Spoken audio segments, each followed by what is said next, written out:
வணக்கம். நான் மெய் ஜோதிட ஆலோசகர் கே. கார்த்திகேயன் கள்ளக்குறிச்சியிலிருந்து பேசுகிறேன். இன்றைக்கு நாம் பார்க்க போகும் தலைப்பு ஜோதிடர்களால் பிரச்சனைக்குள்ளாகும் திருமண வாழ்க்கைன்னு இந்த தலைப்பு போட்டுருக்க பார்த்தீங்களா? அதில் விளக்கியிருந்த எத்தனை விதியும் அதில் ஒவ்வொன்றா நான் விளக்கிட்டு வர போகிறேன். முதலில் குரு பலன்.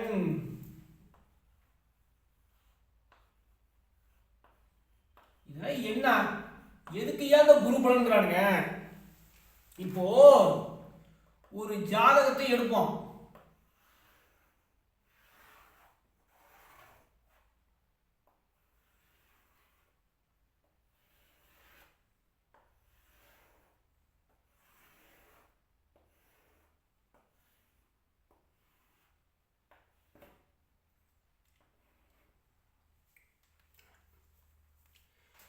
இந்த குரு பலனா முன்ன என்னன்னு பார்த்துக்கணும்.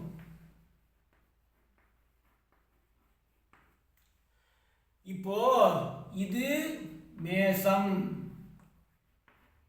இது ரிஷபம், இது மிதுனம்,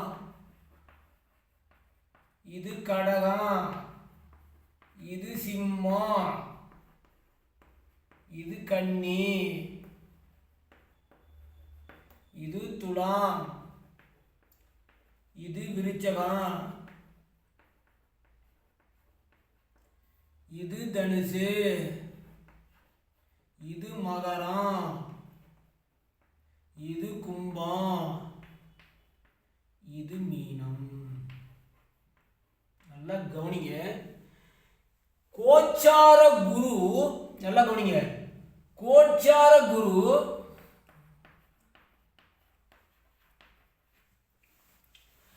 ஒவ்வொரு ராசிகளிலும் சஞ்சாரம் செய்கிறது.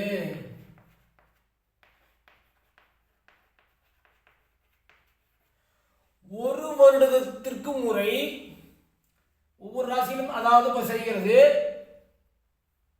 ஒரு ராசிகளில் ஒரு வருடம் சஞ்சாரம் செய்கிறது.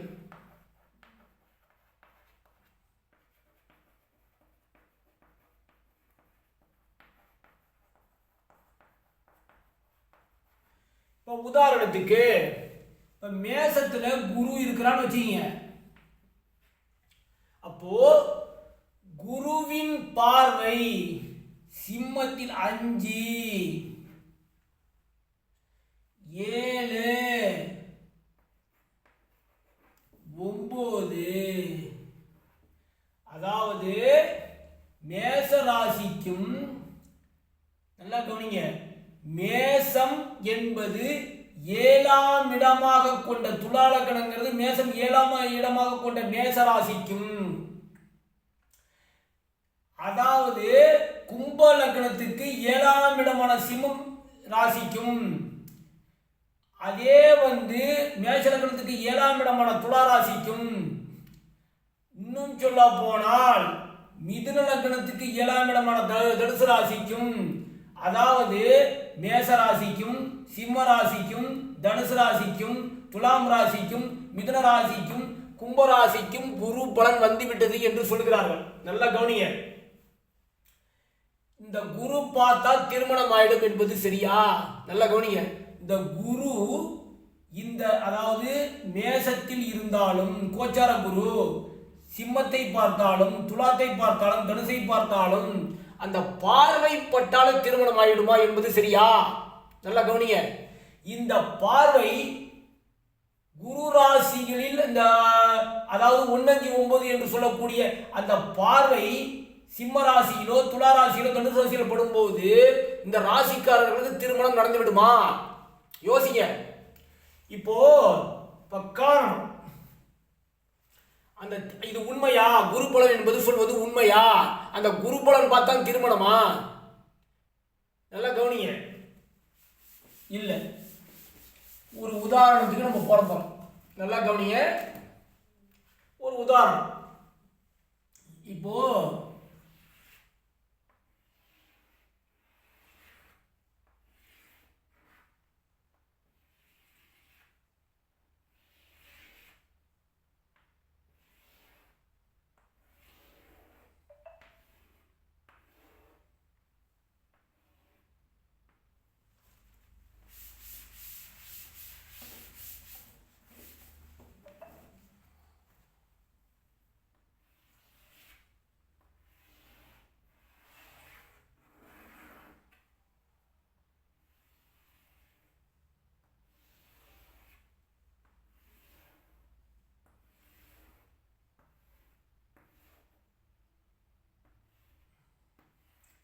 இப்போ இது ராசி, நான் விளக்க வேணும்னு அவசியம் இல்லை. இது மேச ராசி, இது ரிஷபராசி, மிதுனம், கடகம், சிம்மம், கன்னி, துலாம், விருச்சகம், தனுசு, மகரம், கும்பம், மீனம். இதை நான் விளக்க வேண்டிய. இப்போ ஒரு நம்ம லக்னம் எடுத்துக்குவோம். நல்லா கவனிங்க. தனுசு லக்னம் எடுத்துக்குவோம். நல்லா கவனிச்சிங்க. இந்த இடத்துல இப்ப சுக்கிரன் சனி இங்க போட்டுக்குவோம்.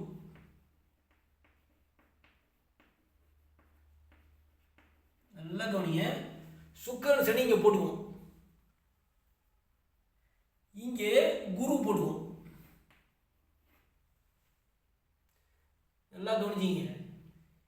சனி வீட்டுல போடுவோம். சரி, செவ்வாய் வந்து நல்லா கவனிங்க, இங்க போட்டுக்குவோம்.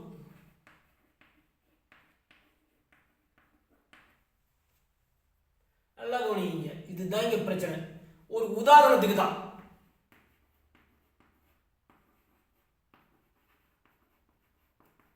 இப்போ நல்லா கவனிங்க.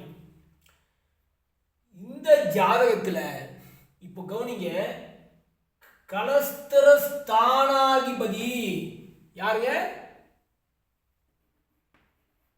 நல்லா கவனிங்க, புதன். கலஸ்திர காரகன், நல்லா கவனிங்க, கலஸ்திர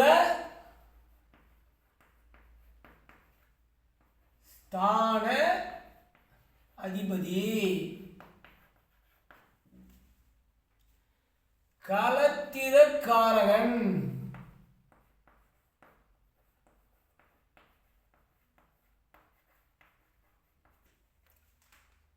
நல்லா கவனிங்க. இது முன்ன நல்லா இருக்குதா? கலஸ்தர ஸ்தானாதிபதி புதனு, கலஸ்தர காரகன் சுக்கிரன். நல்லா கவனிங்க. அடுத்தது புத்திரஸ்தானம். கவனிங்க.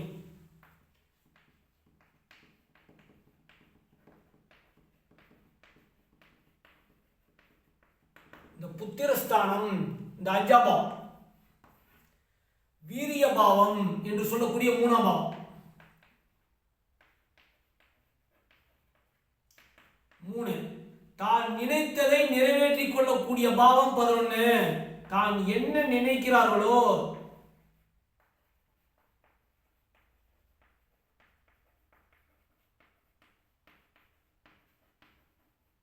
அதை நிறைவேற்றிக் கொள்ளக்கூடிய பாவம்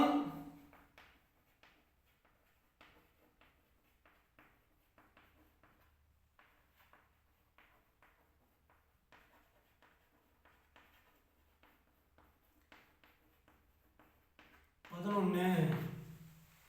அதாவது லக்னாதிபதி எடுத்து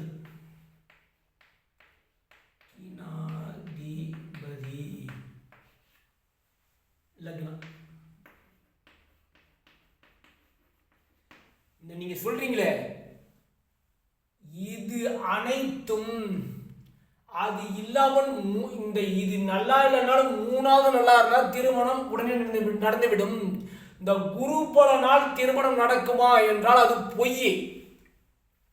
கலஸ்தர காரகன் சுக்கிரன் நல்லா இருக்கணும், கலஸ்தர ஸ்தான அதிபதி புதன் நல்லா இருக்கணும், லக்னாதிபதியான குரு நல்லா இருக்கணும்.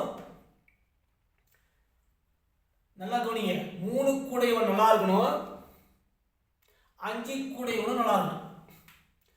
அப்படி இதுல 5ல ஏதாவது ஒரு 2 அல்லது 3 நல்லா இருந்தால் திருமணம் நடந்துவிடும்.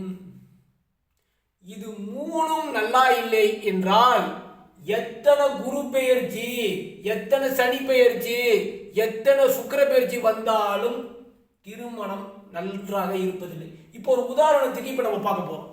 இதே தான், நல்லா கவனிங்க. இப்பொழுது இங்கே நம்ம என்ன பண்ண போறோம்? ராகு, நல்லா கவனிக்கணும். இதுல ஏகப்பட்ட விஷயம். இந்த திருமண பொறுத்த உங்களை போய் சொல்லி ஏமாற்றிக் கொண்டீர்கள். இந்த குருவின் பார்வை, நல்லா கவனிங்க, இந்த குருவின் பார்வை லக்னத்துக்கு ஏற்படும் பொழுது, 7ல் ஏற்படும் பொழுது ஏழாம் அதிபதி பார்வை செய்யும் பொழுது திருமணம் நடக்கும் என்று உங்களை நம்ப வைக்கிறார்கள். இது பொய்யே. ஏழாம் அதிபதி யார்? ஏழாம் அதிபதி ஸ்தான அதிபதி யார்? அதே மாதிரி களத்திரக்காரன் நிலை என்ன? ஏழாம் அதிபதி நிலை என்ன? ஏழாம் பாவத்தின் நிலை என்ன? லக்னத்தின் நிலை என்ன? லக்னாதிபதியின் நிலை என்ன? சுக்கிரனின் நிலை என்ன? மூன்றின் நிலை என்ன? ஐந்தின் நிலை என்ன? இதை அடிப்படையாக கொண்டு திருமணம், இதை வைத்துத்தான் தீர்மானம். லக்னம் என்பது செயல்பாடுகளை தீர்மானிக்கிறது, 2 குடும்பத்தை தீர்மானிக்கிறது, 5 கற்பனையை தீர்மானிக்கிறது, 7 திருமணத்தை தீர்மானிக்கிறது, 11 தான் என்ன நினைக்கிறனோ அதை நிறைவேற்றிக் கொள்ளக்கூடிய அந்த விஷயத்தை தீர்மானிக்கிறது. இத்தனையும் தீர்மானிக்கிறது. லக்னம் நன்றாக இருக்க வேண்டும், லக்னாதிபதி நன்றாக இருக்க வேண்டும், 2 நன்றாக இருக்க வேண்டும், சுக்கிரன் நன்றாக இருக்க வேண்டும், 7 நன்றாக இருக்க வேண்டும், அதே சமயத்தில் 5 நல்லா இருக்க வேண்டும், 11 நல்லா இருக்கும். இப்படி இருந்தால்தான் நல்ல வாழ்க்கை அமைகிறது. நல்ல ஸ்தானத்தில் நல்லவர்களோடு சேரும் பொழுது, குரு நல்லவர்களோடு சேரும் பொழுது குணம் நல்லதாக இருக்கிறது, விட்டு கொடுக்கும் தன்மை இருக்கிறது. குரு கெட்ட அதிபதிகளோடு சேரும் பொழுது அவருக்கு விட்டு கொடுக்கும் தன்மை என்பதே இருப்பதில்லை. இதெல்லாம் நம்ம கவனிக்கணும். இத்தனை விதமான பிரச்சனைகள் இருக்கும் விஷயத்தில் குரு பார்வை தான் தீர்மானிக்கிறது. கோச்சார குருவின் பார்வை ஒரு ஜாதகத்துக்கு தீர்மானிக்கிறது. சரி, அது கூட உண்டும். இப்போ சுக்கிரன் 6, 8, 12 இப்போ இப்போ 12 இயக்கும் போது அந்த திருமணம் நல்லா இருக்குமா? அந்த குரு பார்வை செய்தால் திருமணம் நடக்குமா? சனி வீடுகளில் இருந்தால் திருமணம் நடக்குமா? சுக்கிரன் ராகுடன் திரண்டால் திருமணம் நடக்குமா? இத்தனை விஷயங்கள் இருக்கிறது. ஒரு ஜாதகத்தை பார்க்கும் போது கோச்சாரம் அந்த பார்வை தீர்மானிக்கிறது. அந்த பார்வையால் பயனடைகிறது. இது பார்வைக்கு பலன் சொல்வது அல்ல. இங்கே இந்த குரு தன் இருப்பிடத்தை என்ன செய்கிறான், எந்த ராசிகளில் அந்த குரு இருக்கிறான், அதாவது கோச்சாரம் என்பது இன்று பிறக்கக்கூடியவர்களுக்கு. நீ 10 வருஷத்துக்கு முன்னாடி பிறந்ததுக்கு கோச்சாரம் அல்ல. இந்த பார்வை 180 டிகிரி என்பது உண்மைதான். ஆனால் இந்த குரு தான் அந்த பார்வையால் தீர்மானிக்கிறது என்பது சுத்த பொய்யே. பார்வையால் ஒன்றை தீர்மானிக்க முடியாது. குரு பார்வை 8 பார்ப்பதால் ஜெயிலில் இருக்கிறது தடை செய்ய முடியவில்லை, கஷ்டத்தை தடை செய்ய முடியவில்லை, நஷ்டத்தை தடை செய்ய முடியவில்லை, அசிங்கத்தை தடை செய்ய முடியவில்லை. இதுதான் உண்மை. குரு பார்வையால் பிச்சை எடுப்பவர்களும் அதிகம், ஜெயிலில் இருப்பவங்களும் அதிகம். அது கிடையாது. குருவுக்கு அந்த பார்வைக்கு பலன்கள் சொல்றது லாஜிக்கா இருக்கிற மாதிரி தெரியல. குரு எங்கே இருக்கிறான், அந்த பாவத்தை எப்படி இயக்குகிறான், எதன் மூலமாக இயக்குகிறான், எந்த காரகத்துவத்தின் அடிப்படையில் இயக்குகிறான், அவனுடைய காரகம் என்ன, இருக்கும் காரகம் என்ன, குருவின் ஆதிபத்தியம் என்ன, அந்த ஆதிபத்தியமும் இருக்கும் வீட்டோட காரகமும் நிலை என்ன, இதன் அடிப்படையில் தான் ஒரு விஷயத்தை இயக்க முடியும். அப்படி இருக்கும் பொழுது அந்த பார்வை, குருவின் பார்வை 7 பதியும் பொழுது 7 குடையவன் எங்க இருக்கிறானோ அங்கே குரு பார்வை பதியும் பொழுது திருமணம் நடைபெறுகிறது என்பதே பொய்யே கிடையாது. விம்சோத்ரி திசை கொடுத்து விட்டோம். நல்லா கவனிங்க. விம்சோத்ரி திசை கொடுத்து விட்டோம், பாவம் கொடுத்து விட்டோம், லக்னம் கொடுத்து விட்டோம், 9 கோள்களுக்கு குணங்களை கொடுத்து விட்டோம். இத்தனை விஷயங்களையும் கொடுத்த பின்பும் குணங்கள் அடிப்படையில், பாவகங்களின் அடிப்படையில் வாழ்க்கை தீர்மானிக்கப்படுகிறது என்பதை சொல்லிவிட்டோம். ஆனால் இருந்தும் கோச்சார குருதான் தீர்மானிக்கிறது திருமண வாழ்க்கை என்றது பிம்பத்தை உங்களிடம் கட்டமைத்துக் கொண்டிருக்கிறார்கள். இந்த பிம்பத்தில் இருந்து வெளியே வாருங்கள். இது உண்மையான பிம்பம் அல்ல. திருமண பொருத்தம் என்பதே பொய், குரு பலன் என்பதே பொய். குரு பலனால் திருமண வாழ்க்கை தீர்மானிக்கப்படுவது இல்லை. இதை புரிந்து கொள்ளுங்கள். இதுதான் இங்க பிரச்சனை. இந்த குரு பார்வையால் திருமணம் நன்றாக இருக்கும். குரு பார்வை கல்யாணம் செய்யலாம், குரு இல்லைனால் கல்யாணம் செய்யக்கூடாது என்பதே முட்டாள்தனமான வாதம். இதே என்னை பொறுத்தவரை முட்டாள்தனமான வாதம். குரு பார்வை திருமணம் உகந்தது, குரு பார்வை இல்லை என்றால் திருமணம் செய்யக்கூடாது என்ற பிம்பத்தை முதலில் உடைக்க வேண்டியது நாங்கள் தான். அது பொய். வயது வந்து இப்ப திருமண வயது வருகிறது, திருமணம் செய்யலாம். இதுல பிரச்சனையே கிடையாது. இந்த குரு பார்வை வந்தாதான் திருமணம் செய்ய முடியும். குரு சுக்கிரனை பார்த்தால் தான் திருமணம் நடக்கும், குரு 7ஆம் அதிபதியை பார்த்தால் தான் திருமணம் நடக்கும் என்பதே பொய்யே. ஜாதகம் உண்மை, ஜாதகத்தில் இருக்கிற கோள்கள் உண்மை. யாரோடு இணைந்திருக்கிறான், 7ஆம் பாவ தசாபத்தியோ 3ஆம் பாவமோ 5ஆம் பாவமோ 11ஆம் பாவ தசாபத்தி வரக்கூடிய திருமணம் நடந்துவிடும். அந்த குருவால் நடக்காது என்பதை சொல்கிறேன். கோச்சார குரு தான் திருமண வாழ்க்கையை தீர்மானிக்கிறான், குரு பலன் தான் திருமண வாழ்க்கையை தீர்மானிக்கிறது என்பது பொய். அந்த பிம்பத்தை நம்பாதீர்கள். அந்த மாய விலங்கிலிருந்து வெளியே வாருங்கள். முதலில் இது அத்தனையும் கட்டமைக்கப்பட்ட பொய். இது பொய்யே. இதிலிருந்து தயவு செய்து மக்களே நான் கைகூப்பி கேட்டுக்கொள்கிறேன், வெளியே வாருங்கள். ஜோதிடம் என்றால் என்னவென்று தெரிந்து கொள்ளுங்கள். அதாவது படித்த, நன்கு தெரிந்த, நன்கு ஆராய்ந்து பரிகாரம் சொல்லாத, உண்மையை மட்டும் சொல்லி தசாபுத்தியில் இருக்கும் அந்த கோள்கள் என்ன பிரச்சனை செய்கிறது, அந்த கோள்கள் உங்கள் குணத்தை எப்படி இயக்குகிறது என்பது உண்மையை சொல்லி அவர்களுக்கு அழகாக வழிகாட்ட வேண்டும் என்பது என்னுடைய ஆவல். இது பொய். அப்போ ஒவ்வொன்றாக விளக்கி கொண்டு வருகிறேன். நன்றி, வணக்கம். வாழ்க வளர்க. அனைவரது வாழ்வும் சிறக்கட்டும், அனைவரும் மகிழ்ச்சியாக இருக்கட்டும். நன்றி, வணக்கம்.